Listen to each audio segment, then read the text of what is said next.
tentang cara cerdas mendidik anak tanpa marah.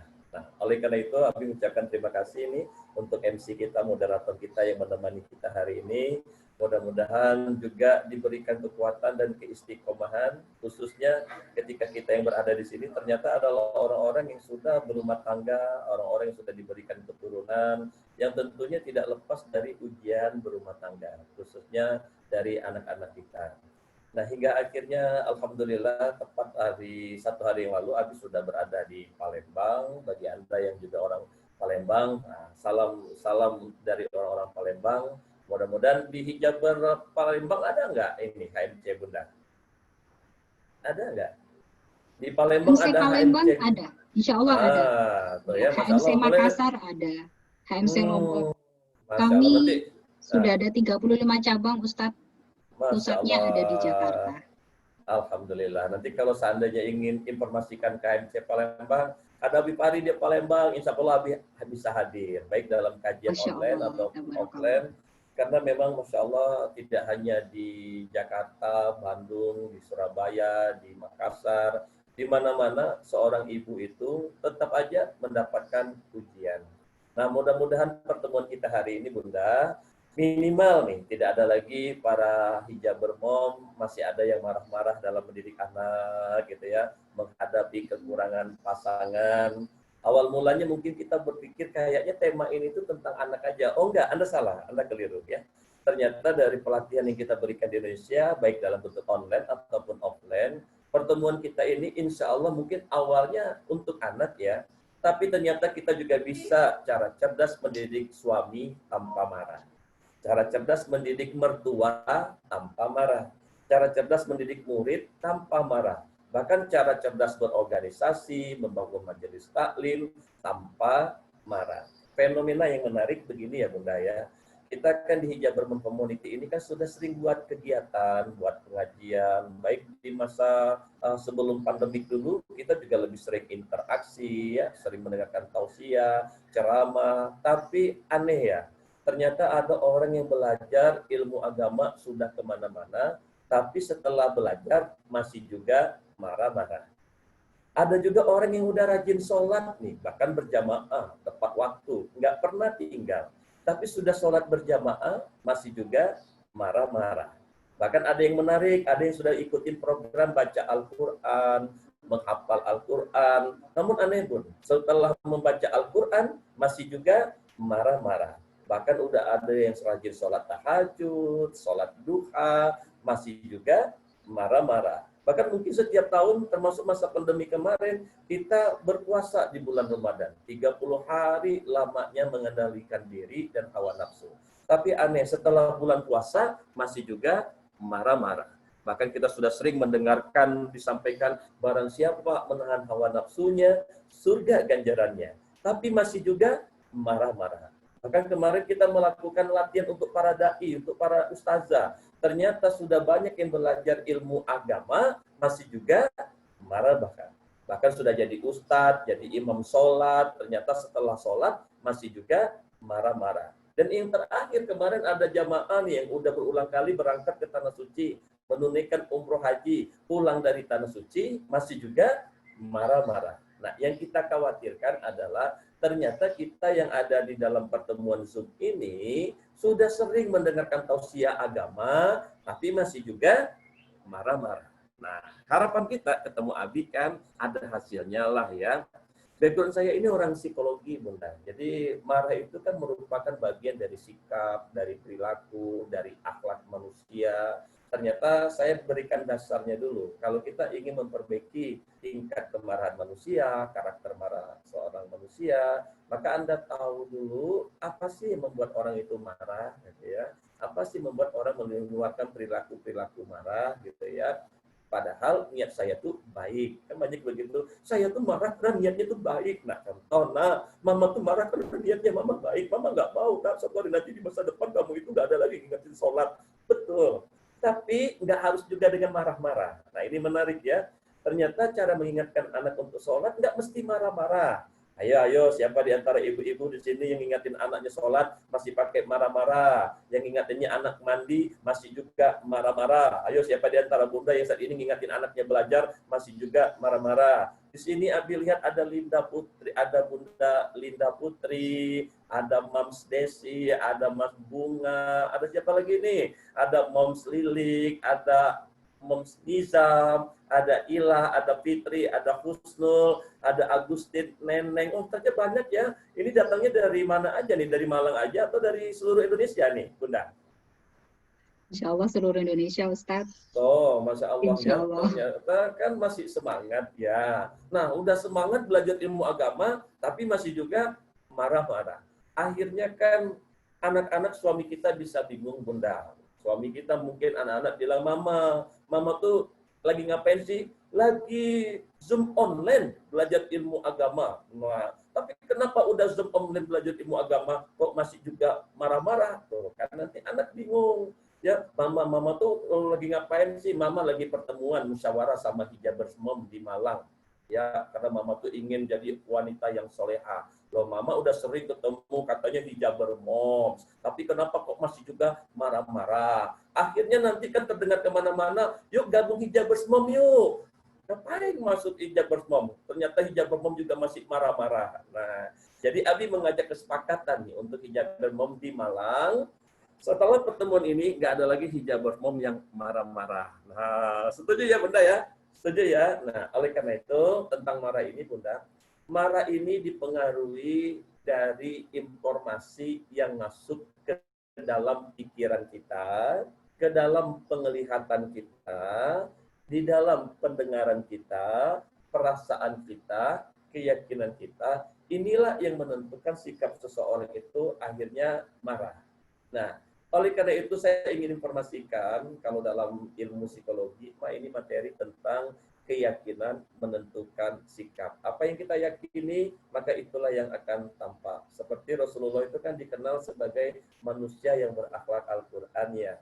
Kenapa ada orang yang udah belajar Al-Quran, akhlaknya juga belum Al-Quran? Karena Al-Qurannya masih di sini, Bu. Masih di penglihatan, masih di pendengaran, masih di perkataan. Tapi belum sampai kepada hati, perasaan, dan keyakinan. Nah, tujuan pertemuan ini mungkin Abi akan kemas dengan pendekatan psikologi agar bundanya paham bahwa materi ini menarik, banyak orang yang menggunakan agar benar-benar ingin istiqomah, nggak ada lagi marah-marah. Saya yakin Bun, dari 10 kemarahan yang mungkin terjadi satu minggu ini, mungkin 8-nya Anda udah lulus Bun. Hanya mungkin 2 kali nggak lulus. Tapi alhamdulillah bagi Abi sih bersyukur ya. Karena saya senang Bun, kalau ada orang yang mancing emosi, mancing kemarahan saya senang Bun. Kenapa saya senang? Karena saya waras Bun. Jadi Allah sampaikan begini, barang siapa menahan hawa nafsunya, maka surgalah ganjarannya. Betul Bun? Ya, barang siapa menahan hawa nafsunya, surgalah ganjarannya. Contoh, ada 10 kejadian yang memancing emosi kita. 8 kita berhasil, 2 kita akhirnya marah juga. Minimal Bun, 8 kali Anda menahan hawa nafsu, Anda udah dapat surga nih. Maka kita bersyukur juga. Ternyata dengan adanya orang-orang yang memancing emosi kita punya peluang untuk 8 kali kesempatan masuk dalam surga. 2 kalinya gagal, Masya Allah Bun. Allah tuh maha penyayang ya. Kita kembali taubat, kita berzikir kembali kepada Allah, berbanyak istighfar. Insya Allah 2 dosa mungkin yang terjadi, mudah-mudahan Allah ampuni. Dan Abi doakan bunda-bunda semua yang selama ini terpancing emosi, kemarahan dari anak, dari suami. Mudah-mudahan dengan pertemuan ini Allah ridho, menunjukkan sikap kita benar-benar ingin memperbaiki diri. Mudah-mudahan menjadi wanita yang diberikan kesabaran, keikhlasan. Seperti doa-doa kita lah Bunda ya. Saya yakin Bunda-Bunda, ya Allah jadikan aku orang yang sabar. Tapi menariknya Bun, kita udah minta ke Allah, ya Allah jadikan aku orang yang sabar. Dikirim anak untuk jadi ujian. Marah. Nah, udah minta mau jadi orang sabar, aku kasih jalan untuk sabar, marah juga lagi. Nah, kenapa begini ya? Nah, boleh jadi pemahaman kita keliru. Saya tidak akan ngasih tausiah dan ceramah, Bun, karena Bunda semua, para mom semua, bukanlah orang-orang yang nggak paham ilmu agama. Anda dari kecil sudah belajar ilmu agama, TK 1 tahun, SD 6 tahun, SMP 3 tahun, SMA 3 tahun, belum lagi kuliah. Kurang lebih 16 tahun kita belajar ilmu agama. Jadi saya nggak akan mungkin memberikan tausiah ceramah sama Bunda, tapi lebih kepada mengajak semua untuk sekarang saatnya sikap kita sesuai dengan ilmu yang kita dapatkan. Kalau Allah menyampaikan barang siapa menahan hawa nafsunya surga ganjarannya, maka kita akan menahan hawa nafsu ini. Nah, oleh karena itu, kita akan mulai pertemuan ini dengan bacaan basmalah bersama. Bismillahirrahmanirrahim. Baik, yang pertama. Metode Zoom kita agak berbeda karena materinya tentang cara cerdas mendidik anak tanpa marah. Maka Abi izin dulu untuk moderator ya, sama yang hadir semua. Abi izin metodenya Abi pakai dengan cara marah-marah.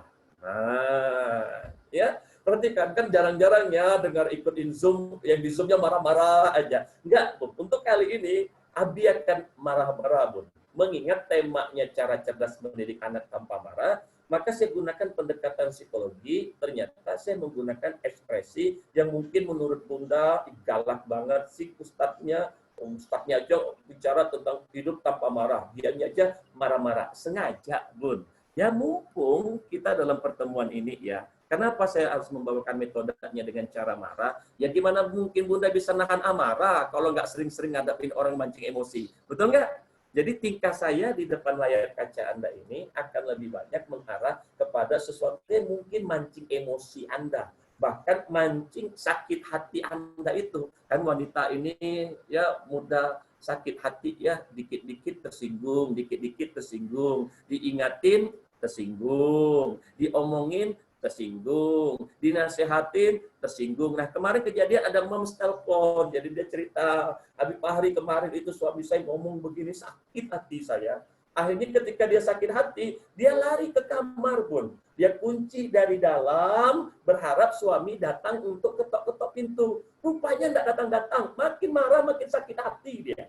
Hingga akhirnya, saya ingin memastikan Bunda yang saat ini mudah sakit hati, saya akan buat Anda sakit hati dulu. Ya, Anda yang saat ini mudah tersinggung, saya akan buat Anda mudah tersinggung dulu. Yang saat ini Anda tuh mudah, kesel banget, ya, sebel banget, ya, kayak dia aja, saya akan buat Bunda merasakan itu. Kenapa? Saya ingin lihat reaksi Bunda. Saya ingin melihat reaksi Bunda. Karena marah itu muncul dari sesuatu yang tidak sesuai dengan keinginan kita. Itulah penyebab seseorang itu mudah marah, Bun. Karena apa yang diharapkan itu tidak sesuai dengan yang diinginkan. Baik datangnya dari anak, baik datangnya dari suami, nggak sesuai nih, emosi kita dibuatnya. Maka saya harus buat dulu Anda yang hadir di sini, gitu ya. Seharusnya Anda bahagia, seharusnya Anda banyak dapat ilmu, saya harus buat Anda sakit hati pertemuan dengan Abu Fahri. Tapi insya Allah nanti di ujung acara, Anda bisa mengambil kesimpulan sendiri. Oh ini ya yang dimaksudkan Abu Fahri. Karena Abi rasa Anda marah, nggak ada orang yang bilang bahagia kalau lagi marah. Betul nggak? Yang ada merasa menderita, sedih, sakit hati, kecewa. Kebayang nggak kalau kemarin itu terjadi 1 jam, 2 jam, bahkan dengan anak kita yang mungkin pubertas mulai remaja, akhirnya kita berdiam-diaman, berharap anak itu datang sadar untuk minta maaf, rupanya nggak datang-datang juga, akhirnya bertambah kekesalan kita, dan boleh jadi nanti bisa meledak, dan akhirnya bisa terjadi kekerasan dalam rumah tangga.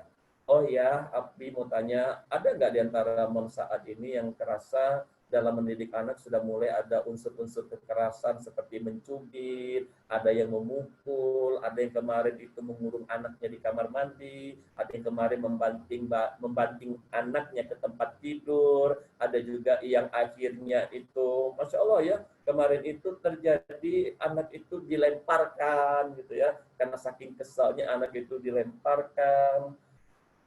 Kalau moms ini terjadi, ya moms berarti ini dibuat oleh HNC Malang, ini satu tempat yang tepat untuk kita berbicara. Ya. Karena apa yang Anda lakukan dengan anak-anak, boleh jadi akan terulang lagi dengan anak-anak Anda. Kenapa? Terjadi ingatan, memori kepada mereka, dan ketika mereka punya anak, mereka berkata, aku seperti ini nak, karena ibuku dulu yang mengajarkan. Karena ibuku dulu yang mencontohkan ini. Makanya ibu kuat jadi seperti ini. Nah, hingga akhirnya kita berdoa kepada Allah, mudah-mudahan ini tidak hanya menjadi solusi untuk kita bisa hidup tanpa marah, tapi juga membuat kita lebih cerdas dalam mendidik anak. Kalau pendidikan anak berdasarkan Nabi, saya rasa Anda sudah belajar, gitu ya. Anda belajar tentang pendidikan anak ala Rasulullah, itu juga lagi rame-rame itu, saya yakin Anda mungkin sudah ada yang belajar. Ada juga cara mendidik anak berdasarkan Al-Quran, itu juga mungkin Anda sudah dengar. Nah, sekarang memang lebih kental kepada psikologi kejiwaan. Baik kejiwaan kita sebagai moms gitu ya, atau juga kejiwaan kita sebagai seorang anak. Nah, hingga akhirnya saya buat Anda dulu marah. Tapi tenang dulu ya, kalau Anda marah di online kayaknya lebih aman. Nggak ada yang nimpuk Abi gitu kan ya. Yang menimpuk layar kaca, insya Allah nggak ada. Yang banting handphone gara-gara Abi ngomong begini juga nggak ada, Bun. Belum ada ceritanya gitu ya. Tapi yang ada juga mereka menahan hawa nafsu. Berarti Abi beruntung dong. Saya bisa membuat Anda menahan hawa nafsu Anda. Anda sabar, jadi pahala. Tapi kalau Anda marah-marah sama orang yang di sebelah, yang di kiri, yang di kanan, marah sama suami, marah sama mertua, jadi dosa ke kemana-mana. Nah, baik. Kalau begitu, bagaimana sih cara Abi membuat Anda marah? Begini, biasanya orang itu nggak suka diremehkan. Biasanya orang itu nggak suka direndahkan. Maka mungkin cara saya membuat Anda marah, saya ingin sampaikan hasil pertemuan saya kurang lebih 12 tahun yang lalu ya. Awal mula buku Hidup Tanpa Marah lahir di Indonesia. Ternyata ya, untuk memancing emosi orang itu nggak susah, mudah rupanya ya. Maka pertama, saya sampaikan, dengarkan Bunda semua, Moms, ada Moms Intan ya, Moms Rahma, maka dan yang lainnya, Abi coba nih sampaikan. Bagi saya secara pribadi, ketika ada di antara Bunda, saya ngomongnya secara pribadi Bunda, saya berlepas diri dulu dari berbagai macam ilmu, karena Anda kan senang kalau dengan orang-orang yang berilmu ya. Orang-orang berilmu itu tentu orangnya santun, baik, rendah hati, bicaranya sangat terjaga, dan yang lain. Ya, itu untuk menimbulkan kesan baik untuk siapapun yang saya jumpai. Tapi ini kita dalam metode pembelajaran. Maka saat ini, siapapun di antara moms yang masih mendidik anak dengan cara memarah, maka itu bukti Anda itu nggak kenal Tuhan. Nah, ayo ada yang marah nggak? Ayo ada yang marah nggak? Ya, Anda mau ngaji, Anda mau ustazah, Anda mau belajar ilmu agama, punya guru kiai terkenal di dunia, terserah. Yang jelas kalau seandainya Anda masih mendidik anak dengan marah, itu bukti Anda nggak kenal Tuhan. Ayo, siapa yang marah? Kalau ada yang marah, ayo tulis-tulis, saya marah, saya marah, saya marah. Ayo, siapa yang marah? Nah, nggak ada ya. Alhamdulillah ya. Berarti Imam si Jaber saat ini sudah terlatih ini untuk menjadi seorang muslimah yang lebih tenang. Apa maksud Abi Pari ini ya? Saya mau dengarkan dulu lah maksud Abi Pari itu kemana ya. Nah ya, tapi Mams, ketika Abi berbicara seperti itu, saya berani membuktikan Mams. Tentunya Mams nggak suka dengan orang yang banyak bicara ya, buktikan. Insya Allah nanti saya akan buktikan. Karena waktu diadakan pertemuan para dai di Indonesia, saya tidak hanya menyampaikan ini pada Mams, saya menyampaikan ini pada para guru, para dai, para pemimpin, dan ini pertemuan langsung, bukan pertemuan online.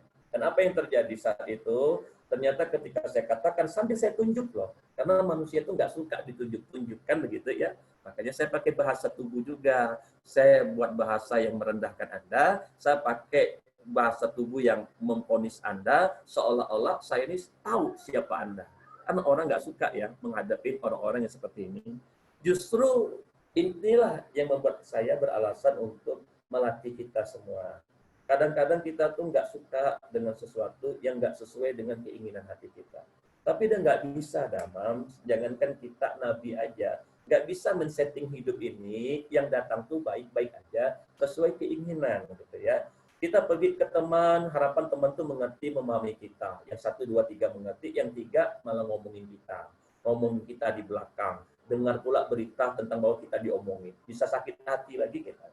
Jadi nggak mungkin. Nah, namun yang paling memungkinkan adalah sikap kita harus benar. Apapun yang terjadi, ujian apapun yang Allah kirimkan, kita harus punya sikap yang benar. Nah, hingga akhirnya ketika tadi dikatakan itu bukti Anda nggak kenal Tuhan, Kebayang nggak didengar sama para ustadz, para dai, para pemimpin saat itu? Mereka juga nggak terima rupanya. Nah, justru ketika nggak mereka terima, saya senang. Apa yang mereka sampaikan saat pertemuan offline saat itu di dalam sebuah safari dakwah? Beliau katakan, kurang ajar. Ya, seenaknya kamu mengatakan kami tidak kenal Tuhan. Sudah banyak kami belajar ilmu agama, belum pernah yang memperlakukan kami seperti ini. Namun yang terjadi adalah saya tersenyum gitu ya.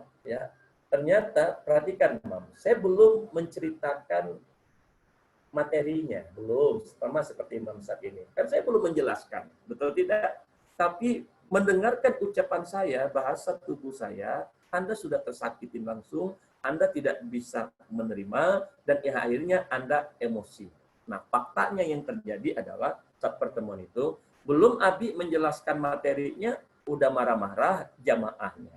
Nah, itu belum menjelaskan materi loh, udah marah-marah. Nah, banyak juga ini terjadi dengan pasangan kita. Kita belum jelaskan sesuatu kepada pasangan kita, udah marah aja.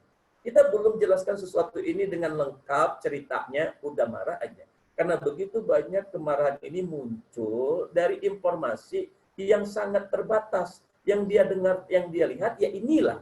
Tapi dia belum mendapatkan penjelasan. Ya. Dan akhirnya kan banyak ya kita melihat setelah dijelaskan, akhirnya bisa menerima. Betul ya, Man ya? Setelah dijelaskan, setelah ta'aruf, tabayun, tafahum, oh begitu loh. Akhirnya nggak jadi marah-marah. Nah, ini sebenarnya menjadi bahan malunya para peserta saat itu. Iya ya, kita ini kan para dai, sering belajar ilmu agama ke orang. Tapi kenapa kita kepancing emosi sama Abi Fari? Menarik ya? Nah, ternyata ada seorang guru yang dikenal tokoh di antara peserta. Dia bilang, tenang kalian semua. Biarkan Abi Pari menjelaskan materinya dulu. Ya, akhirnya tenanglah peserta jamaah selanjutnya. Melihat ada yang menenang-nenangkan, biasanya dalam kita konflik dengan seseorang suka ada yang datang tuh menenangin ya, dengan jadi penengah gitu ya. Biasanya ada ya. Saya kalau ada penengah, saya naikin levelnya. Ternyata ketika ada yang membela seorang di situ, saya naikin levelnya. Saya sampaikan, sekali lagi, saya ingatin kepada para ibu bapak semua. Kalau ada ibu bapak semua di sini, ada yang mendidik muridnya, santrinya, masih juga dengan metode marah, itu bukti Anda kurang ilmu. Nah, nadanya saya naikin, tangan saya tunjuk-tunjukin, itu secara langsung. Makin emosi mereka. Seenaknya saja kau ya, bilang kami seperti itu. Udah banyak kami belajar ilmu agama, ilmu psikologi, ilmu kejiwaan, ilmu terapinya. Udah banyak kami, beraninya kau katakan kami kurang ilmu. Bahkan sampai ke Mekah, Madinah sana kami belajar ilmu agama, kau bilang kami kurang ilmu. Ternyata apa yang terjadi? Tenang-tenang, kata si ayah yang tadi menenangkan. Abi Fahri belum menjelaskan. Nah, perhatikan ya, saya belum menjelaskan materinya, tapi udah marah lagi pesertanya. Akhirnya muncul lagi rasa iya ya. Jadi mereka nggak sabar untuk mendengarkan penjelasan Abi. Kalau Mam semua sabar nggak? Sabar nggak? Sabar nggak? Ya sabar ya Mam ya. Bagaimana kita mau bisa didik anak tanpa marah, sabar aja nggak punya. Nah ini jadi masalah nantinya ya. Nah yang ketiga, karena melihat Pak Ustadz Kiai yang ditokohkan tadi masih juga menenangkan, saya naikin levelnya, Bun. Ya, saya naikin levelnya. Saya sampaikan. Jikalau ada di antara Anda, para guru saat ini, ya para orang-orang yang membuat pendidikan ilmu belajar ilmu agama, masih juga mendidik murid, siswa, pembantu, karyawannya dengan marah, itu bukti Anda orang gila. Itu nadanya lebih tinggi dari nada yang pertama, kedua, ketiga. Itu disengaja. Ternyata ada yang emosi, wajahnya merah padam, bunda, dan akhirnya terlihat arogan. Apa yang terjadi ketika ada di antara jamaah yang arogan? Akhirnya jamaah yang lain tuh melihat, oh, yang pemarah akhirnya ketemu. Jadi ternyata sesi itu Abi itu mau cari siapa di antara yang pemarah gitu ya. Nah, akhirnya kelihatanlah orang-orang yang pemarah. Orang-orang yang pemarah ini sesuai dengan pikiran sama hatinya. Akhirnya, Abi menyampaikan materi ini. Nah, subhanallah ya, setelah materi ini disampaikan, ternyata tidak ada satupun yang kontroversi dengan Abi. dan akhirnya menjadikan pelatihan hidup tanpa marah ini pelatihan rutin untuk sekolahnya, untuk masjidnya, untuk majelis taklimnya. Kenapa? Karena materi yang habis sampaikan ternyata bisa diterima oleh seluruh kalangan. Dan mudah-mudahan materi ini juga bisa diterima oleh mam semua. Kalau seandainya nanti ada yang mau ditanyakan, nanti kita berikan aja kesempatannya, Bunda ya. Nah, oleh karena itu, boleh kan Abi menjelaskan materi Abi? Ya, ada 3 poin tadi Bunda di awal ya. Kalau ada di antara mam semua masih ada yang mendidik anak tanpa marah, maka poin yang pertama itu bukti kita nggak kenal Tuhan. Ya. Poin yang kedua itu bukti kita kurang ilmu. Poin yang ketiga itu bukti kita orang gila. Nah, tenang dulu ya. Kita akan jelaskan satu persatu. Yang pertama, Abi sampaikan jikalau ada di antara Anda berkata, ya, apa maksud Abi ini? Petikannya bentar ya. Nah, kalau seandainya tadi yang pertama, kalau ada masih ada yang mendidik anak dengan marah, itu bukti Anda, apa tadi yang pertama Bunda? Tidak kenal Tuhan. Tidak kenal Tuhan. Kok Abi bisa berkata begitu? Ya baik Bunda. Saya akan buktikan saja Bunda, akhirnya Bunda bisa menerima ya. Nah, sebelum saya buktikan, saya ingin Bunda jujur dulu. Bunda Khadijah, Moms Bluetooth. Moms Bluetooth namanya bagus ya. Moms Bluetooth, Moms Ayu ya. Kalau begitu, saya ingin Anda jujur dulu. Coba, saya tidak berbicara tentang marahnya dulu, tapi saya sering menemukan ibu-ibu tuh berkata begini ya. Termasuk jamaah peserta saat itu. Mereka mengatakan, marah itu boleh Abu Farid, asalkan pada tempatnya. Nah, sekarang Abi ingin tanya sama mam semua. Coba, siapa di antara mams yang setuju marah itu boleh asalkan pada tempatnya? Ayo, siapa? Ayo, siapa di antara Anda silakan tulis saya, saya. Siapa di antara Anda yang Putus ya, Ustaz. marah itu boleh asalkan pada tempatnya. Ayo. Siapa di antara? Oke, masih menyimak ya. Nah, nggak mau marah Abi dengan diri, Masya Allah. Itu Bunda lihat pesan, ada lihat pesan? Ya, coba lihat pesan Bunda. Ya, insya Allah di sinyalnya masih low ya. Di sini sinyalnya ya. Masih low ya. Nah, ya. Coba. Bagus sinyalnya? Ada? Sudah ya? Kita lanjut ya. Silakan. Masih lemah? Silakan. Ayo silakan siapa di antara Anda yang setuju marah itu boleh asalkan pada tempatnya. Ayo yang mau tulis di via pesan, kalau misalnya sinyalnya putus-putus, silakan tuh ya ditulis di sana. Siap kelepasan marah saat capek ngurus anak tuh ya. Ternyata banyak kalau udah kecapean, pengen nggak marah gitu, tapi kelepasan. Yaitu saya bilang tadi Bunda, 10 kejadian, 8 kita bisa menahan amarah, 2-nya kelepasan. Nah ini kan yang jadi masalah. Dan dua yang kelepasan ini khawatirnya meninggalkan bekas. Meninggalkan bekas sedih, kecewa, sakit gitu ya. Nah akhirnya kalau ada di antara Anda yang setuju nih dengan yang sering kita dengar-dengar ya, bahwa marah itu boleh asalkan pada tempatnya, justru itulah yang membuktikan bahwa kita nggak kenal Tuhan. Nah, loh kenapa? Nah, ngerti ya? Saya malah dibilang nggak kenal Tuhan. Abi buktikan saja. Coba Mams dengarkan semua ya, Mams dengarkan baik-baik. Abi sampaikan jikalau ada Mams yang setuju dengan pandangan yang beredar di luar sana saat ini bahwa marah itu boleh asalkan pada tempatnya, apalagi niatnya itu baik, tetap aja Mams, itu bukti kita nggak kenal Tuhan. Mau bukti? Abi buktikan ya. Coba Mams dengar.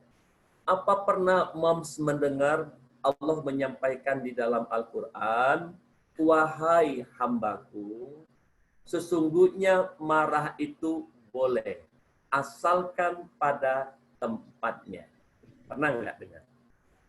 Kenapa Abi mengatakan kalau ada orang yang setuju marah itu boleh asalkan pada tempatnya, ini bukti mereka nggak kenal Tuhan, kita buktikan aja.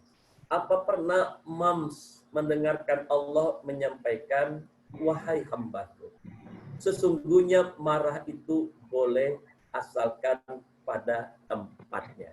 Nah, akhirnya peserta kita, jamaah kita waktu offline itu terkejut.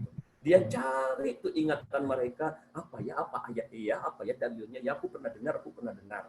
Nah ternyata ketika dicari-cari, nggak ketemu-ketemu, Mas. Kenapa nggak ketemu? Karena memang nggak ada di dalam Al-Quran Allah menjelaskan marah itu boleh asalkan pada tempatnya.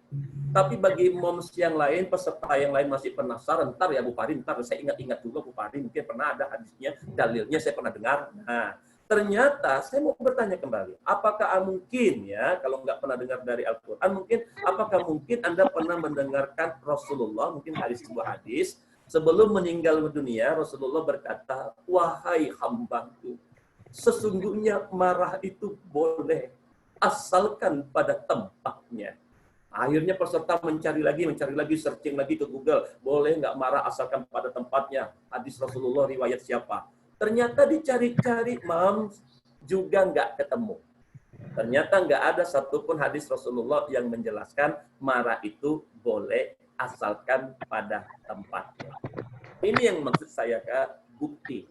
Ternyata Allah nggak pernah ngajarin kita marah itu boleh asalkan pada tempatnya. Satu, fakta.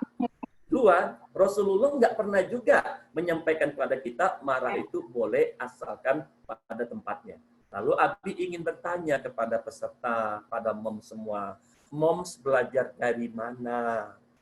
Kok bisa berkata marah itu boleh asalkan pada tempatnya? Ya pernah dengar. Nah ini dia, kita nggak boleh loh. Ya ilmu agama ini bukan ikut-ikutan, orang bilang begini kita lalu ikut. Kita harus pelajari dulu ya. Kenapa? Karena ketika saya buka penelitian tentang marah ini, baik Al-Quran, Sunnah, psikologi gitu ya, ternyata banyak yang akhirnya pendapat ini nggak bisa diterima. Bahkan kemarin ada datang dari kelompok saya sendiri, orang-orang psikologi. Mereka berkatakan, Abu Fahri, dalam ilmu psikologi sendiri, Abu Fahri, ada yang marah positif, ada yang marah negatif. Betul, saya paham ilmu itu, kalau berdasarkan ilmu psikologi. Tapi nanti kita lihat di mana kesalahan paradigma itu. Yang kedua, saya punya guru-guru agama. Abu Fahri, dalam agama Islam saja ada marah yang diwajibkan, marah yang disunahkan, marah yang dimakruhkan, marah yang dimubahkan, yang diharamkan. Paham saya. Tapi saya akan jelaskan nanti. Hingga akhirnya kemana ini keinginan Abu Fahri? Saya nggak punya keinginan, Bu. Saya cuma ingin membantu Bunda selaras dengan yang Allah sampaikan.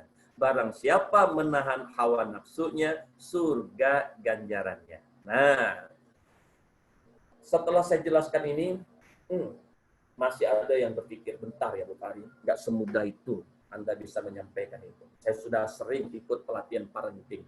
Saya sudah sering dengarkan berbagai macam ceramah tausiah Ustadz. Saya entar dulu. Wah, ternyata dari Mams juga mungkin belum terima saya ngomong begitu. Bahkan ada yang berkata, sabar itu ada batasnya, Bu Fahri. Nah, kenapa mereka marah tadi? Satu kali Abu Fahri ngomong begitu, bisa saya tenang.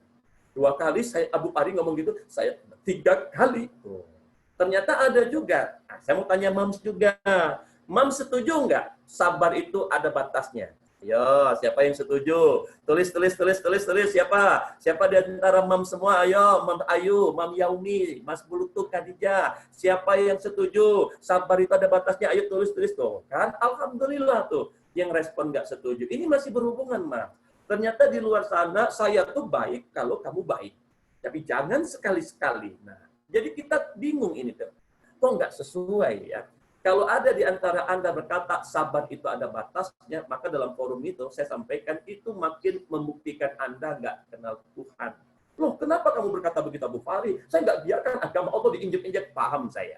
Bicara tentang membela agama Allah, jangan tanya lagi. Kita siap berjuang bersama.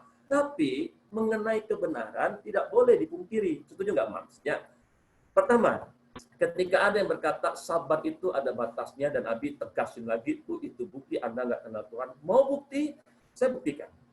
Apa pernah Mams mendengar Allah berfirman dalam Al-Quran, wahai hambaku, sabar itu ada batasnya. Pernah dengar nggak, Mam? Pernah dengar nggak? Ya, atau menurutnya sabar itu ada batasnya. Nah, termasuk kalau misalnya connect kita kurang bagus nih ya, connect kita kurang lancar, tetap harus sabar. Kalau nggak sabar ada batasnya. Nah, ini akan jadi masalah. Ada yang akhirnya keluar dari grup karena nggak merasa nyaman. Sabar, Mam. Ya, boleh jadi ini jalan asbab hidayah untuk kita semua. Nah, ternyata kenapa saya katakan bukti itu nggak kenal Tuhan? Karena berbeda dengan yang disampaikan oleh Allah dalam Quran, yang disampaikan oleh Rasulullah pertama ya. Dalam Al-Quran itu isinya ya, barang siapa menahan hawa nafsunya, surga ganjarannya. Yang kedua, Rasulullah itu pernah menyampaikan, barang siapa dapat menahan amarahnya, maka surga tempatnya. Perang bergulat, tapi adalah orang yang mampu menahan nafsu amarahnya. Nah, pandangan-pandangan yang tadi kita sebutkan, marah itu boleh asalkan pada tempatnya, sabar itu ada batasnya, ini nggak sesuai gitu ya, bertentangan, jadi nggak mungkin bisa kita terima. Nah, lalu ada yang berbicara tentang, saya nggak akan biarkan agama Allah ini kalau diinjek-injek, paham saya. Makanya program hidup tanpa marah tuh, nah itu di Pak Asep tuh udah tunjukkan bukunya ya. Ternyata dalam program hidup tanpa marah sekarang diminati oleh militer, Mams. Kepolisian, TNI, sekarang yang malah mengambil program ini. Dulunya saya cuma untuk ibu-ibu majelis taklim, awalnya gitu lah ya, untuk para guru. Ternyata program hidup tanpa marah ini diambil oleh militer saat ini. Karena mereka mendengarkan satu materi Abi, ternyata di zaman Rasulullah dulu, ketika sahabat berperang, salah satunya Ali gitu ya, di medan perang, dia bisa menyudutkan musuhnya. Ketika musuhnya tersudut, diangkatnya pedangnya yang besar tadi, dia akan tebas batang leher musuhnya. Tapi tiba-tiba musuhnya malah meludah. Tapi apa yang terjadi? Nah, udah terpojok, meludah pula. Kalau orang mengikuti hawa nafsunya, mungkin dia akan tebas langsung tuh tanpa bicara lagi. Tapi yang terjadi, Mam, saat perang itu, ternyata Ali yang dikenal pendekar perang, jago berperang, ketika musuhnya sudah terpojok juga masih meludah dirinya, ketika dia akan penggal, apa yang terjadi? Malah dia lempar, tidak akan pernah membunuhmu dengan hawa nafsuku. Nah, ternyata di zaman perang, Rasulullah dengan para sahabat, Mas, perhatikan, saya tidak bicara lagi perkara ringan ya, cuma sekedar mukul, nyubit gitu ya. Ini udah perkara perang, bahkan sampai dalam perkara perang pun, ketika Rasulullah dengan para sahabat di medan perang menusuk, menikam, membelah, membunuh, ternyata nafsunya nggak main. Nah, ini yang menarik, Mam. Ternyata di medan perang saja Rasulullah mengajarkan perang itu bukan aksi balas dendam. Perang itu bukan aksi pembantaian. Bahkan Rasulullah udah menang perang pun, maksudnya udah menang perangnya, dibebasin tawanannya. Nah, akhirnya ini membuat militer tertarik. Oh, kok bisa ya di medan perang itu para prajurit berperang tapi nafsu nggak main. Contoh ya, Mams. Mams ya, mungkin pernah mempraktekkan ketika menteriaki anak, ya langsung patuh dia. Nah, dia patuh, dia mendengar, dia berubah. Betul. Ada juga seorang ibu yang ternyata nggak perlu berteriak lantang, mengancam, membentak,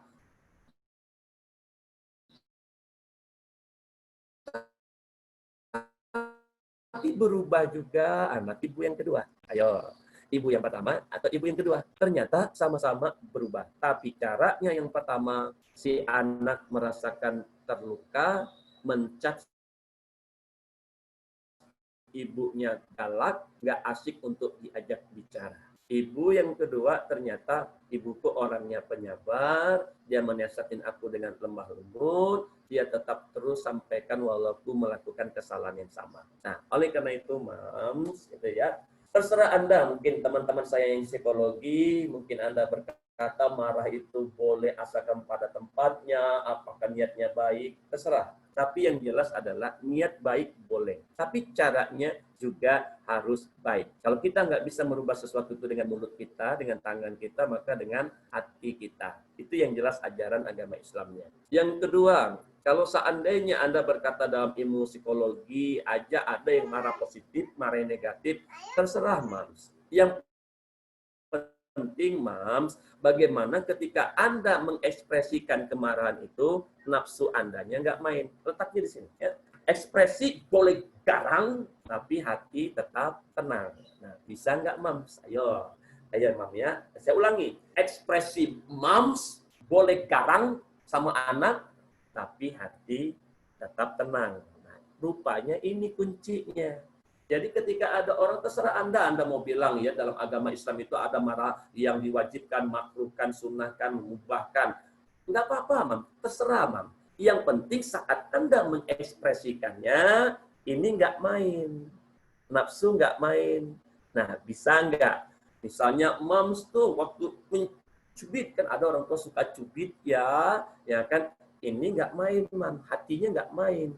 Gitu ya. Tapi kalau seandainya ini bermain, itu kesalahannya. Saya tidak minta Mam semua untuk menghilangkan ekspresi garang, galak, tegas, keras. Saya enggak melarang itu untuk Mam lakukan. Karena Mam sendiri kan merasakan anak ini kalau saya lemah-lemah lembutkan, saya yang diinjak-injaknya. Anak ini kalau saya lembut-lembutkan, nanti dia ulangi. Kalau Mam merasa cara Mams yang kemarin dengan suara yang lantang gitu ya, ekspresi yang tegas, menunjukkan nggak suka gitu ya, ternyata efektif Mams untuk membuat dia berubah.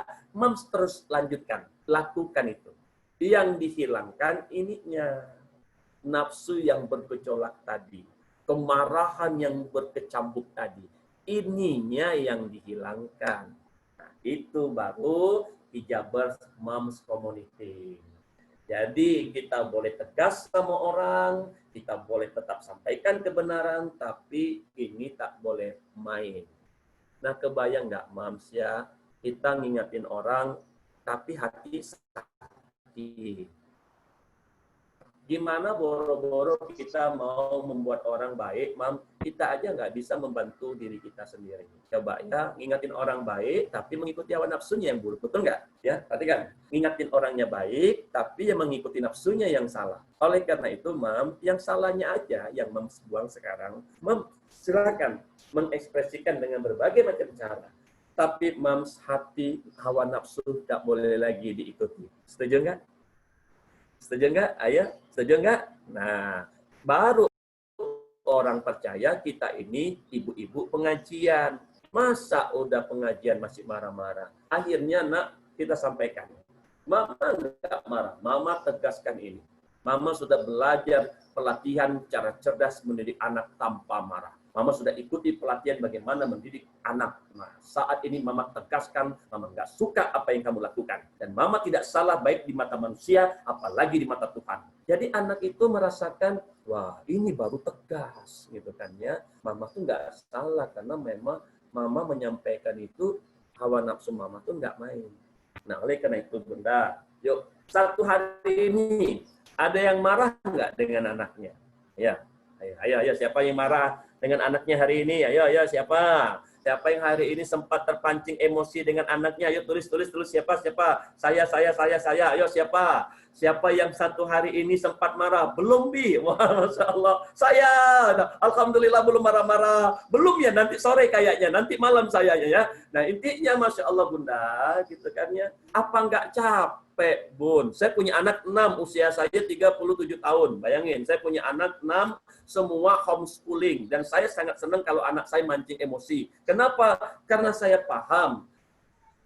Ya Allah, ternyata apalagi ya, kenapa ibu-ibu tuh udah diajarkan ilmu agama masih juga marah-marah gitu ya.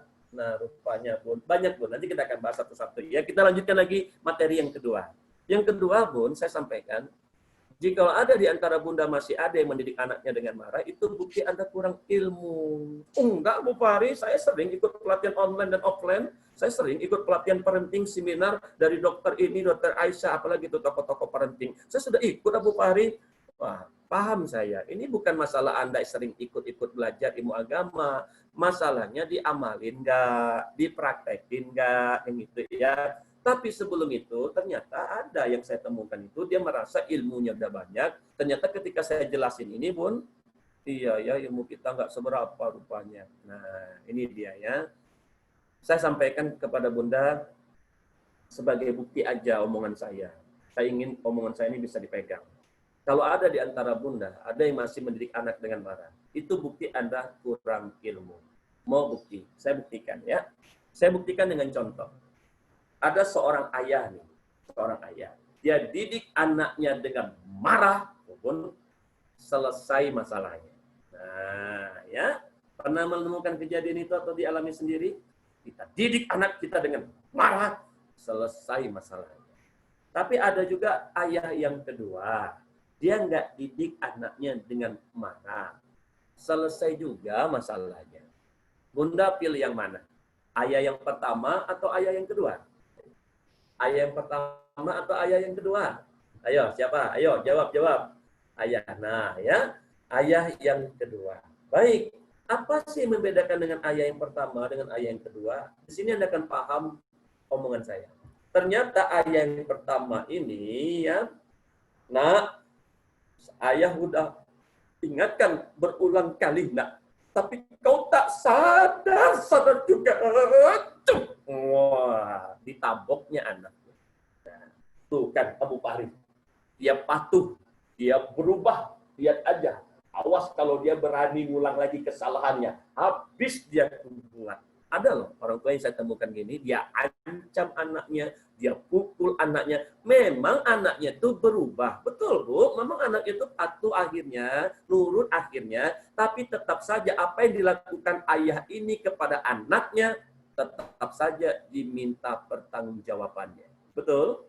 Nah, bagaimana dengan ayah yang kedua? Nah, ayah yang kedua ini, anakku tak mau sholat. Kemarin Ustadz mengajarkan begini caranya. Oh, dia ingat ilmu Ustadznya. Nah, anakku suka melawan orang tua. Kemarin ikut pelatihan parenting, ternyata begini loh cara ngadapin anak yang suka melawan orang tua. Dipakai ilmunya. Anakku itu bertengkar dengan saudara kandungnya. Gimana ya cara mengatasi anak yang suka bertengkar dengan saudara kandungnya? Tanya Ustadz, tanya Kiai, tanya Google. Gimana cara menghadapi anak yang suka bertengkar? Oh, ini ilmunya. Anaknya nggak sopan kepada saudara kita. Gimana yang menghadapi anak yang kurang sopannya, PS, main game, main handphone saja. Oh, begitu. Nah, ternyata ayah yang kedua ini bedanya dengan ayah yang pertama tadi. Ayah yang pertama tadi, ya, dia langsung saja dengan emosi. Tapi ayah yang kedua ini, dia pakai ilmunya.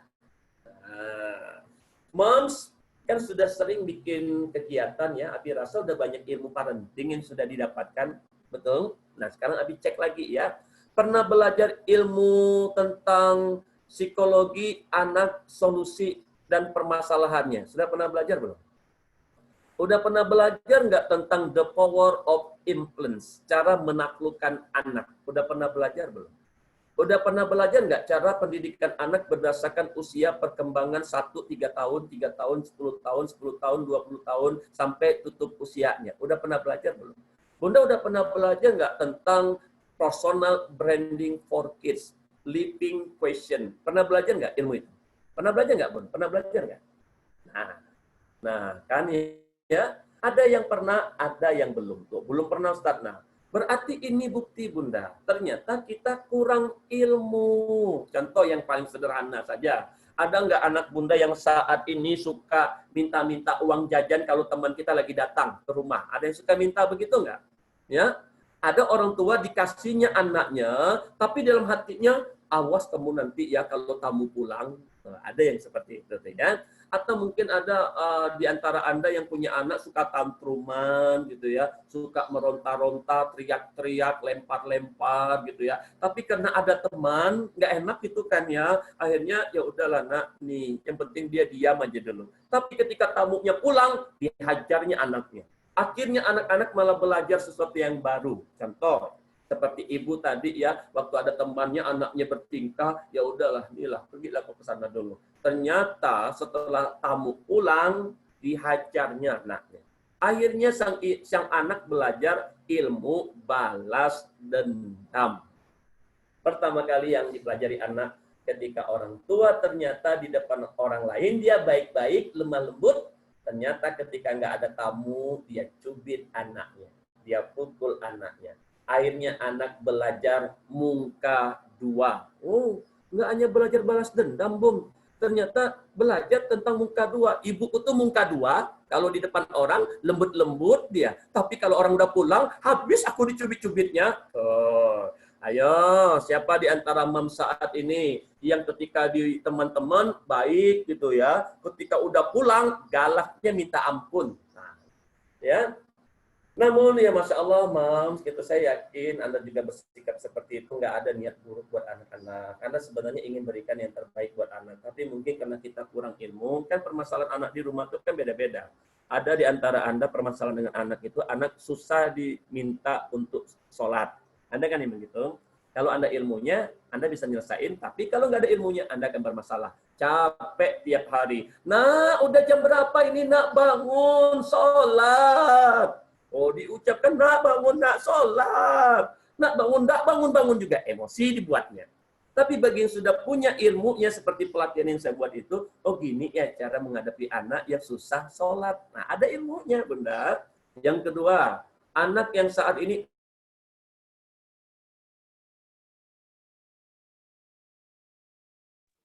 Ustadz, suaranya mute. Ustadz Abi? Enggak, suaranya mungkin pengaruh sinyal ya. Beliau tidak di-unmute. Ustadz, sinyalnya mungkin di sini beliau tidak di-mute. Kita tunggu dulu kayaknya sinyalnya. Iya.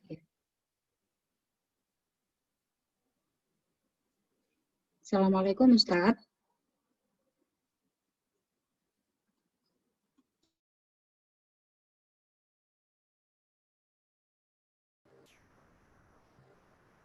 Ya, baik Bunda, masuk kembali ya. Masuk kembali. Ya, baik-baik. Nah, ternyata ada di antara Anda yang menghadapi anak yang saat ini gangguan dengan handphone, dengan smartphone. Bagi ibu-ibu yang sudah paham ilmunya, mudah menyelesaikannya. Oh, ternyata cara menghadapi anak-anak yang sudah mengalami kecanduan handphone itu kita buatkan manajemen kontrolnya. Oh, ternyata kita buatkan pendampingannya. Oh, ternyata kita bikin pengaturan akses di internetnya. Oh, ternyata kita atur pembuatan konten yang bisa dia akses. Oh, ternyata kita berikan waktu untuk konten-konten itu bisa ditayangkan. Oh, banyak Bunda. Ya, jadi kalau ingin menghadapi anak yang saat ini kecanduan smartphone, gitu ya, handphone, jangan disalahkan handphonenya, karena handphone itu bukan makhluk hidup ya, nggak ngerti juga kalau disalahin Bun ya. Tapi yang disalahkan itu adalah khawatirnya anak kita kurang pengontrolan dari kita. Kita kadang-kadang kan ngasih handphone anak tuh untuk ngediamin anak. Pertama tuh, kita ngasih handphone anak itu ya niatnya tadi kan untuk dia bisa mengisi waktunya, karena kita lagi sibuk dengan kegiatan kita. Dan insya Allah. Nanti mudah-mudahan Bunda kalau di Google aja, ya cara menghadapi anak kecanduan smartphone. Semua jawaban ada tuh, dari pakarnya, dari psikologi, dari ustadz, dari kiai, dari tokoh pendidikan. Jawabannya ada, Bun. Jadi nggak susah sebenarnya mencari ilmu mengatasi anak. Hanya orang tua ini banyak gunakan handphone ini, Bun, ternyata untuk cuma chat-chatan di grup. Bukannya digunakan untuk cari ilmu. Nah, seperti ini alhamdulillah ya, Anda yang saat ini menggunakan smartphone untuk Zoom, ini salah satu yang tepat ya, Anda menggunakan untuk mencari ilmu. Ya. Nah, itu yang kedua. Yang ketiga, tentang kalau ada di antara mam semua, masih juga mendidik anak dengan marah, ini bukti Anda orang gila. Wah, kan ada yang tersinggung nih mam ya. Ya, saya orang psikologi mam. Ternyata marah itu salah satu bentuk gangguan jiwa. Nah, jadi mam jangan marah, karena memang marah itu bentuk dari gangguan jiwa. Karena jiwanya terganggu, makanya dia marah. Jadi marah itu bukan orang yang ketawa ke TV, yang nggak jelas, yang nggak mandi, enggak, man. Jadi kalau seandainya saat ini kita sedang marah, berarti jiwa kita sedang terganggu. Siapa pernah marah? Ayo, katakan saya. Ayo, siapa yang 1 minggu ini pernah marah? Ayo, katakan saya tuh, saya. Siapa lagi tuh dari Bunda Ila dari Malang tuh. Siapa lagi yang 1 minggu ini pernah marah? Ayo, siapa lagi? Saya tulis. Saya. Ayo, siapa lagi nih? Ya, saya gitu ya. Nah, berarti kita 1 minggu ini pernah mengalami gangguan jiwa. Itulah bukti kita ini orang apa, Mam? Orang gila. Allah ya Karim. Ya, Mam. Masya Allah ya, Mam ya. Nah, akhirnya saya berikan waktu untuk Mam banyak bertanya nih ya. Kita saling berbagi aja. Siapa di antara Mam saat ini merasa kok kemarahan ini kok enggak hilang-hilang ya di dalam hidup saya.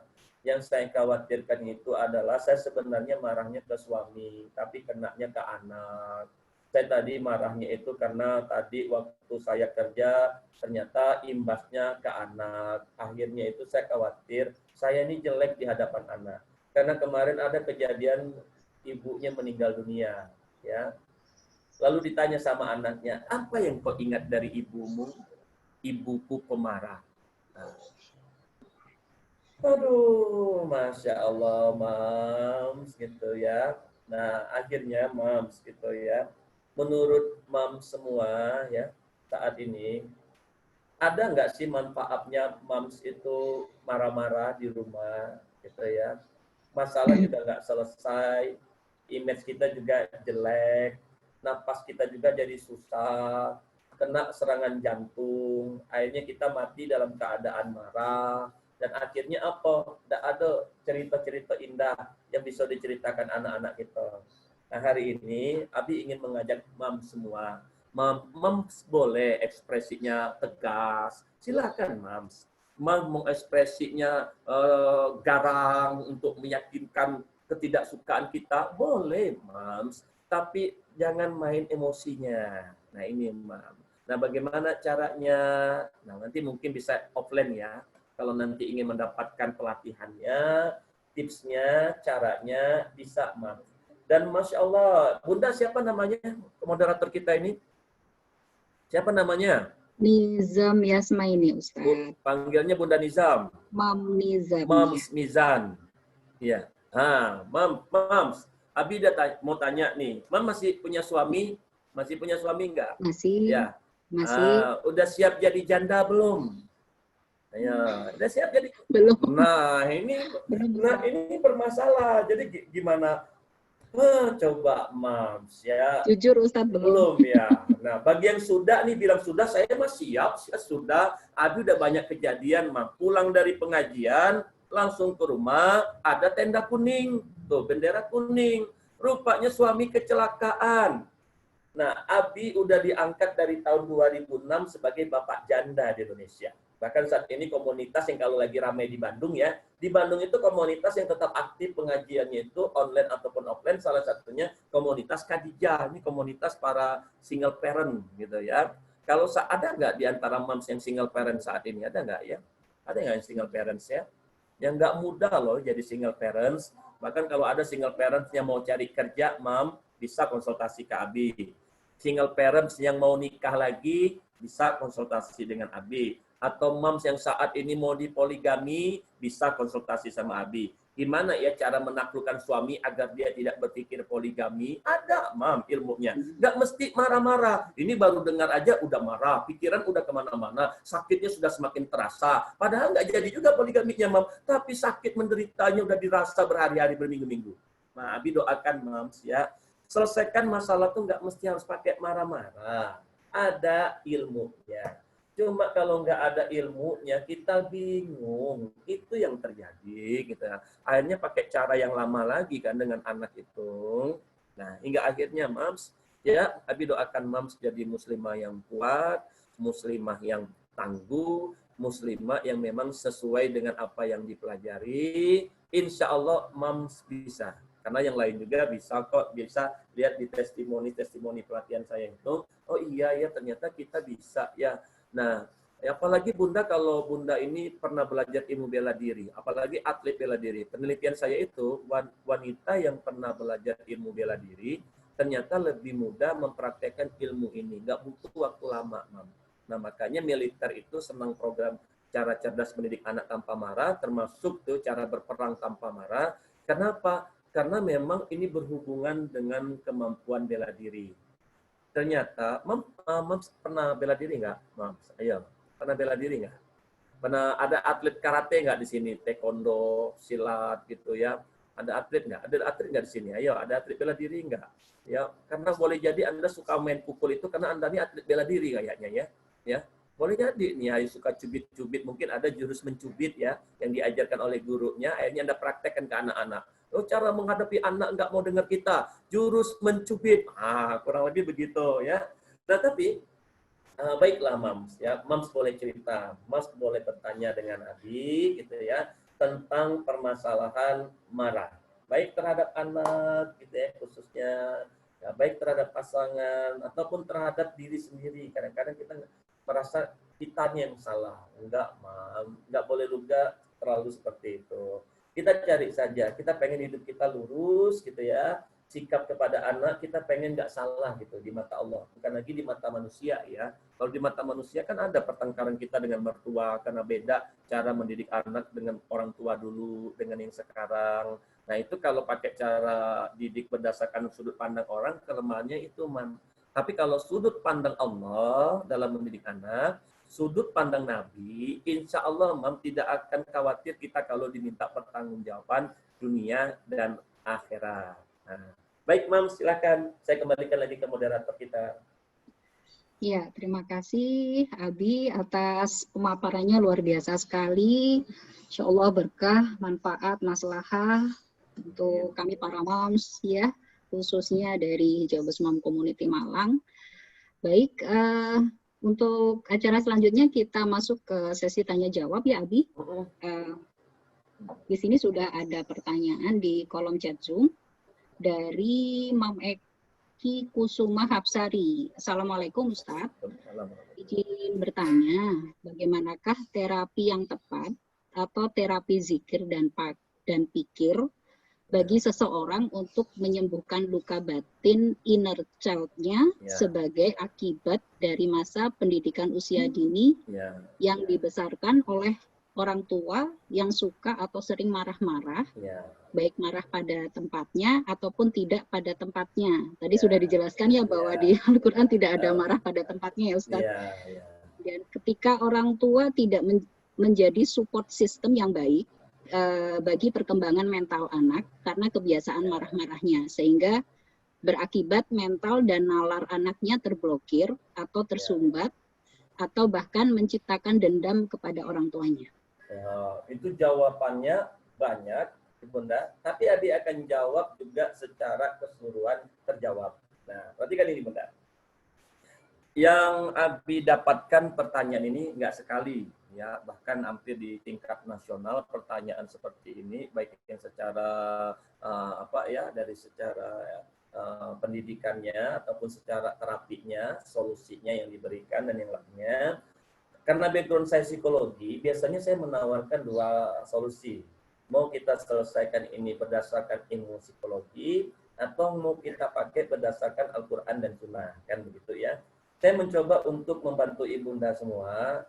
Abi aja lah sebagai seorang psikologi gitu ya. Abi mengusulkannya kalau kami menghadapi masalah anak ini, baiknya kami menghadapi ilmu psikologi atau ilmu sesuai Al-Quran dan Sunnah, gitu ya. Kalau Abi, masing-masing ada kekurangan dan kelebihan. Ya, tergantung dari klien saya yang bertanya gitu. Kalau saya merasa dia kayaknya lebih cocok, udahlah pakai Quran Sunnah aja, nggak perlu pakai terapi-terapi psikologi, saya berikan itu. Tapi saya udah kebingungan, sakit kepala saya, apa yang saya lakukan? Saya biasanya berikan terapi psikologi, ya. Nah, namun kalau bicara jujur, saya lebih senang Anda menyelesaikan masalah apapun dalam hidup Anda itu sesuai dengan Quran dan Sunnah. Kenapa? Karena kalau dengan ilmu psikologi, ini seperti ilmu instan, ilmu praktis, kan gitu ya, bagaimana. Tapi kelemahannya adalah ketika terulang lagi, dia muncul lagi. Nah, gitu ya. Nah, saya coba nih, untuk Bunda, karena pertanyaannya tadi lengkap, saya jawab dengan lengkap saja. Biar nanti Bunda bisa pelajari langsung. Ternyata, saya menemukan fakta loh. Saya membina majelis taklim komunitas di Indonesia, fakta yang saya temukan adalah 97% para ibu belum pernah sekalipun mereka tamat membaca terjemahan Al-Quran. Bunda dengar? Jelas ya? Nah, sekarang kenapa saya hubungkan dengan terjemahan Al-Quran? Rupanya, Bun, pertanyaan Bunda tadi, itu sudah ada penjelasannya di dalam Al-Quran.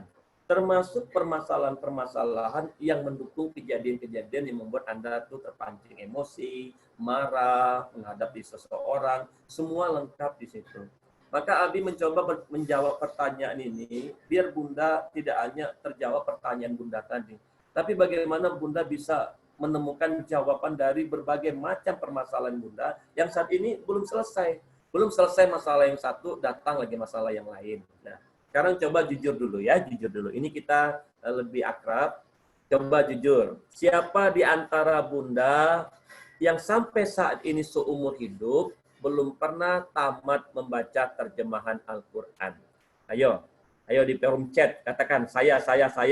Ayo, siapa di antara Anda yang seumur hidup sampai saat ini udah 20 tahun, 40 tahun, udah anak 2, anak 3, udah jadi kakek, udah jadi nenek, ternyata seumur hidup belum pernah sekalipun tamat membaca terjemahan Al-Quran? Ayo, katakan saya, ayo. Katakan saya, ya. Jangan malu, jangan malu.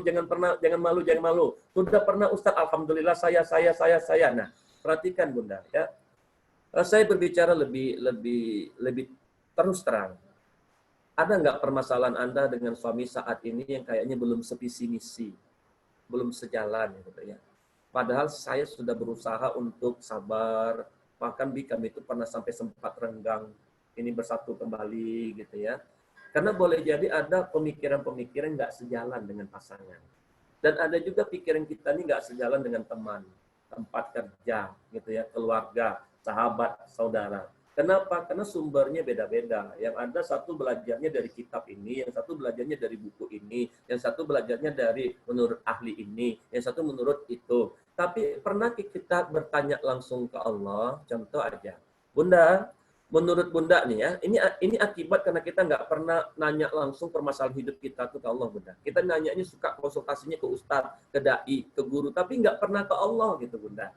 Coba, Al-Quran itu cuma segini tebalnya ya.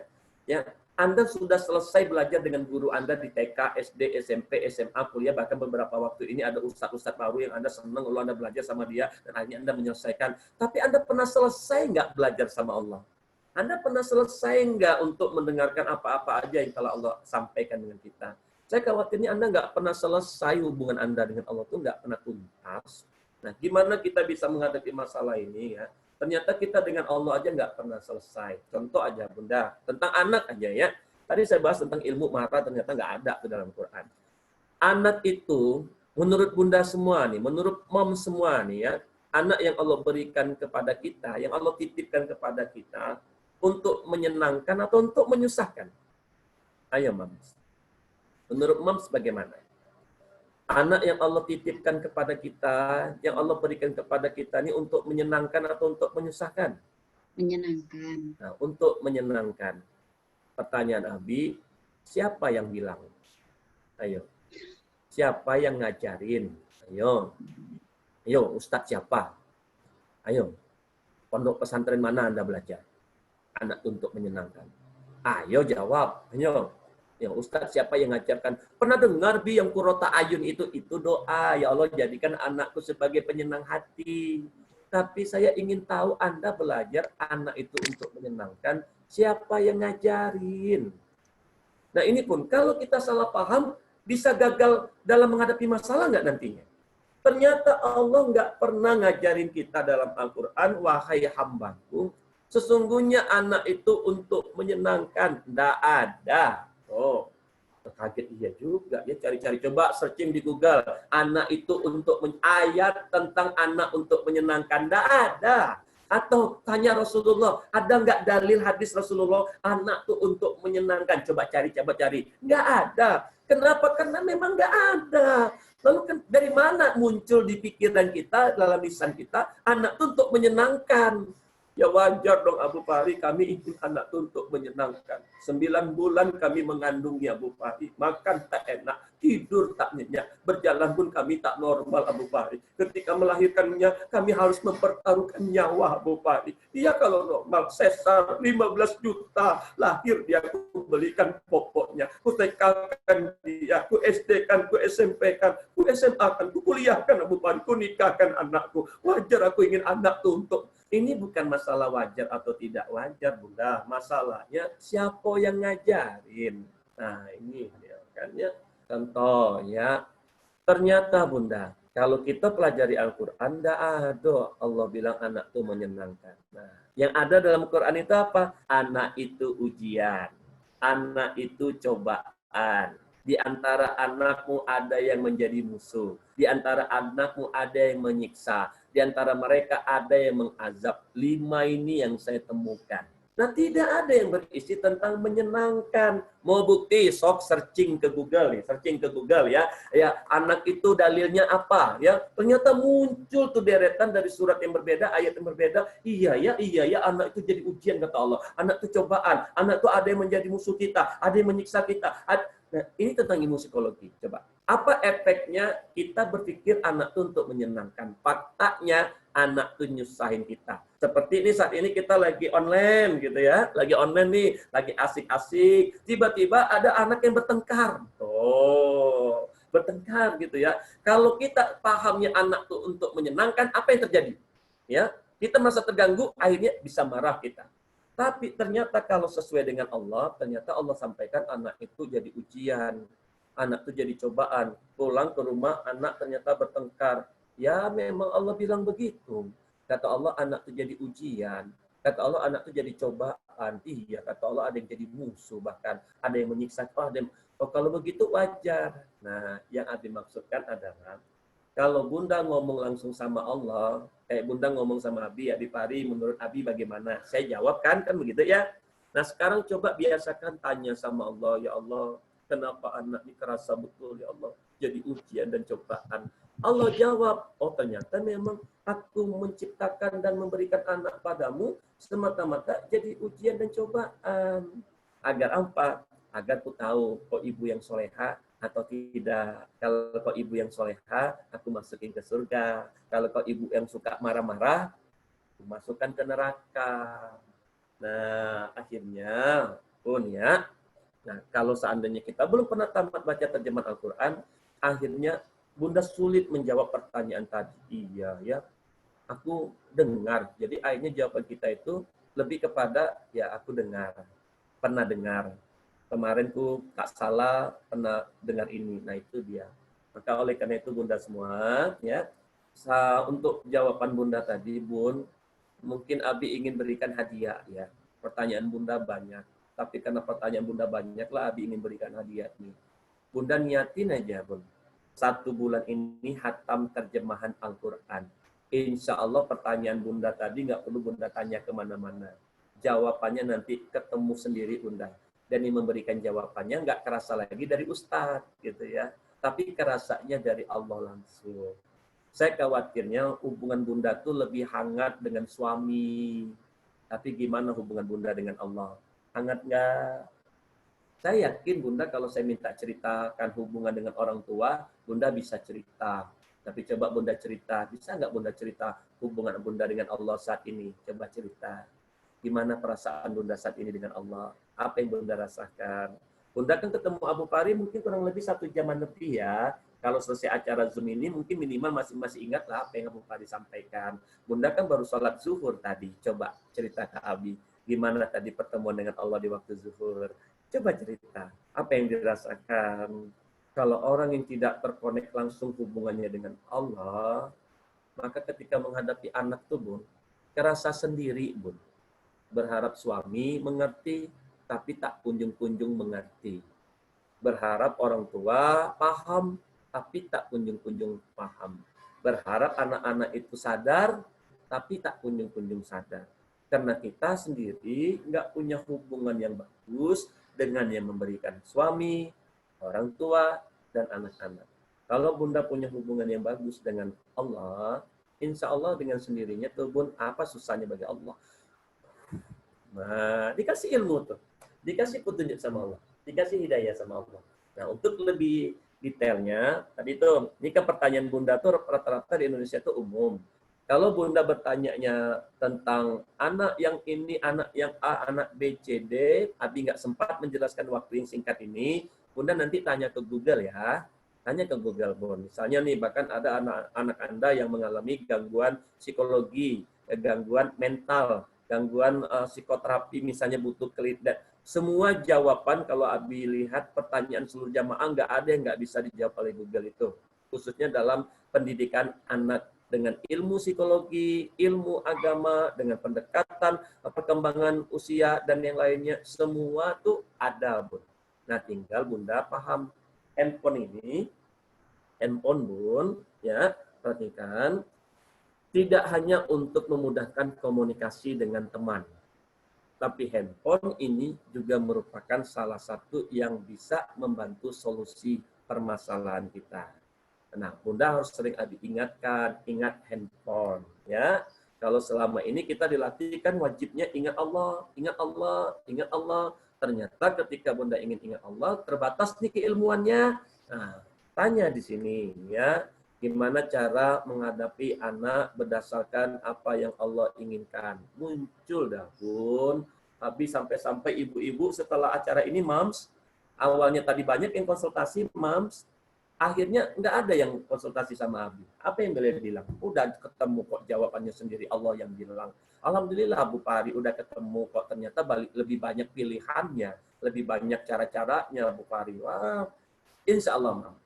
Enggak Bunda, saya kembalikan. Baik, semoga bisa terjawab ya Mam Eki. Ini tadi ada tanggapan dari Mam Eki. Ini ternyata Mam Eki ini masih gadis, Ustadz. Ya, Masya Allah. Ya. Itu ya. Ya karena Mam Eki ini mengajukan karena banyak orang yang anak kenal, yang anak temukan punya luka inner child terhadap orang tua mereka yang belum sembuh lukanya hingga saat ini sampai mereka menjadi manusia dan menjadi orang tua.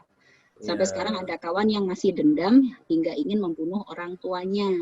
Selain itu karena anak pendidik, ada juga anak-anak didik anak yang punya luka batin tersebut kepada orang tua mereka. Ya. Masya Allah ya. Ini Mas Eki subhanallah ya, kepeduliannya sangat besar sekali, apalagi masih gadis. Nanti kalau mau cari calon suami, Abi lagi di Palembang nih. Iya, jadi bukan Mam ya. Iya, gitu. Mam. Abi kan ada juga komunitas Khadijah tuh sebenarnya untuk single parent. Ternyata banyak juga yang masuk tuh yang masih utuh rumah tangganya. Ya, tapi subhanallah inilah orang-orang yang kita berikan apresiasi ya. Ternyata untuk belajar itu nggak mesti harus di lingkungan yang seusia gitu ya. Ternyata ada di lingkungan para mam. Minimal banyak belajarlah daripada mamas yang ada di sini, dan Bunda Eki-nya juga mungkin Mas Eki-nya bisa kita ajak untuk memberikan ilmu-ilmu untuk kita. Karena kalau udah seperti itu kayaknya tertarik ilmu parenting, ilmu mendidik anak, minimal persiapan lah untuk pernikahan beliau. Nah, kalau nanti kita sempat bertemu nih Mas Eki ya, boleh deh sama Abi kita join ya. Join mungkin dalam penulisan buku, atau mungkin dalam pelatihan nantinya, atau dalam riset-riset kita, penelitian kita, nanti bisa kita silaturahim dengan Mams hijabers yang ini tingkat nasional lagi kan Mamnya. Nanti bisa kita juga memberikan program-program. Ada program-program terbaru yang muncul nih, yang dilahirkan di masa pandemik gitu ya. Mungkin Mam Eki juga menemukan fenomena-fenomena, iya ya saya lihat begini. Allah Bunda, salam ya untuk Mam Eki, karena di sini baru kelihatan gambarnya aja Bunda, orangnya nggak kelihatan nih, ya. Nah, ya baik. Beliau belum, ya beliau belum Mam Ustadz, masih Mbak. Masya Allah. Atau Dek. Ya, atau Dek ya. Baik. Ya, enggak. Ada yang lain? Silakan. Ya baik. Melanjutkan pertanyaan satu lagi ya Ustadz, nggak apa ya? itu kita tutup. Ya. Dari Mam Ila, Ustadz, jika kita mulai akan marah, apa yang sebaiknya kita lakukan agar efektif? Karena marah itu sangat melelahkan. Iya, Masya Allah. Kalau berdasarkan ilmu agamanya, ketika kau marah, maka duduklah, kan begitu ya hadisnya tuh ya. Atau ketika tidak juga kuat menahannya, maka berbaringlah, kan gitu ya. Kalau tidak juga, ya segera ambil wudhu, gitu.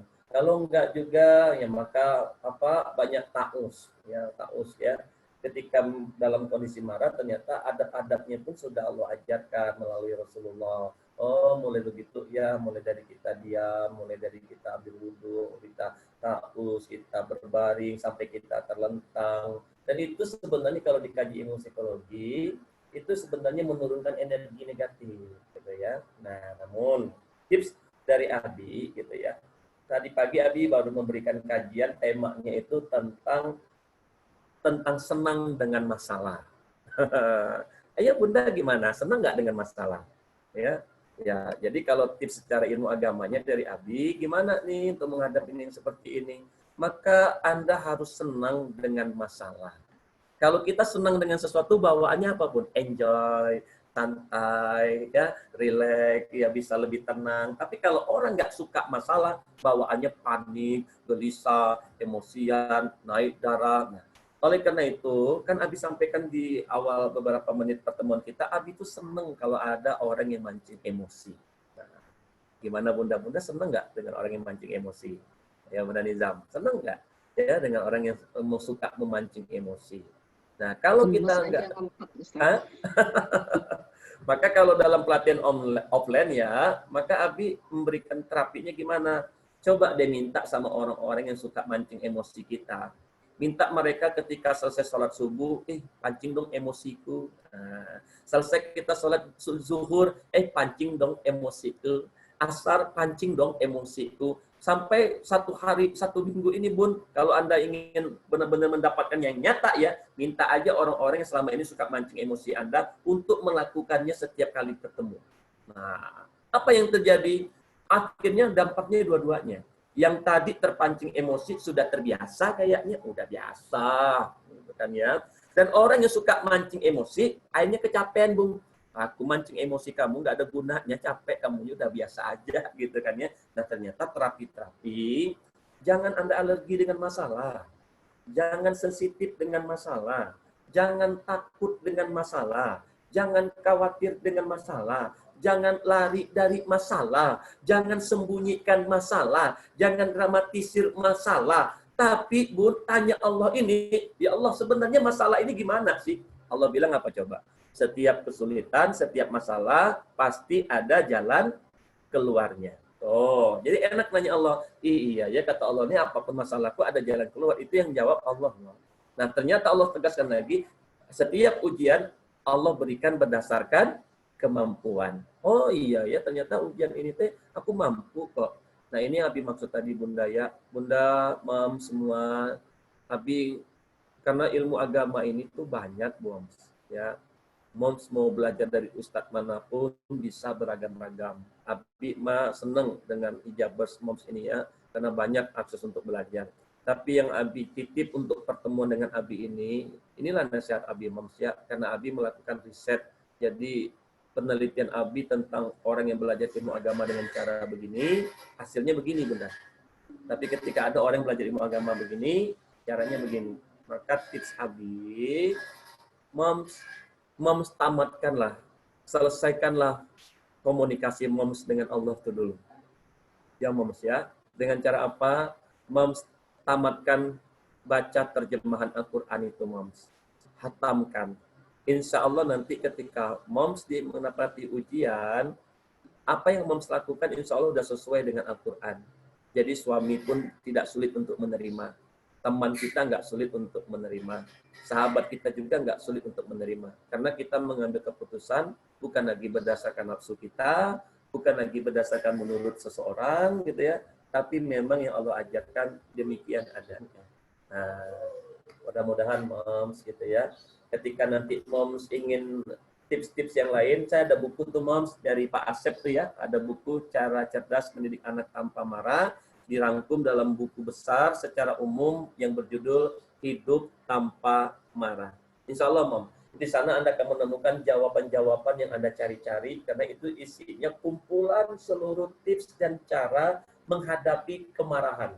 Jadi Mom nggak perlu lagi capek-capek searching ke sana, searching kemari, udah aja, oh ternyata di sini sudah dituliskan Abi semua. Bagaimana cara mengatasi kemarahan ini. Dan sangat bagus, Mom. Karena orang tua tuh biasanya dikasih buku Hidup Tanpa Marah ya, seneng. Tapi kalau orang tuanya nggak dikondisikan dulu, Mam, marah-marah nanti, Mam. Maka kalau ngomong ngasih buku Hidup Tanpa Marah ke seseorang, ya hati-hati, Mom. Jangan ke orang yang pemarah. Nanti dia tersinggung. Ini apa maksudnya ngasih buku Hidup Tanpa Marah? Tapi ketika Anda menyampaikan ilmunya dulu, Bunda, Ayah, ini tadi mendengarkan materi cara cerdas mendidik anak tanpa marah, ternyata banyak loh kumpulan ilmunya. Kita mau beli nih, kita mau bawa nih, mudah-mudahan nanti bermanfaat. Nah, Mom, maafkan Abi dengan keterbatasan waktu, ya, tidak bisa menjawab seluruh pertanyaan, menjelaskan secara detail ke Mom semua tentang bagaimana menghadapi permasalahan hidup ini, khususnya dengan anak tanpa marah. Sesekali Mom gunakan waktu untuk minta maaf dengan anak, karena boleh jadi kita pernah buat salah, Mom, dengan anak ya. Kita pernah cubit anak, itu kesalahan, Mom. Kita pernah pukul anak, itu juga kesalahan. Kita juga menekan anak, itu juga kesalahan. Niat kita baik, mudah-mudahan cara Mom pun sudah dengan cara yang terbaik. Lebih dari kurang saya mohon maaf, saya undur diri dari Palembang. Saya serahkan kembali kepada manajemen kita, Ustaz Asep, dan sampai bertemu kembali.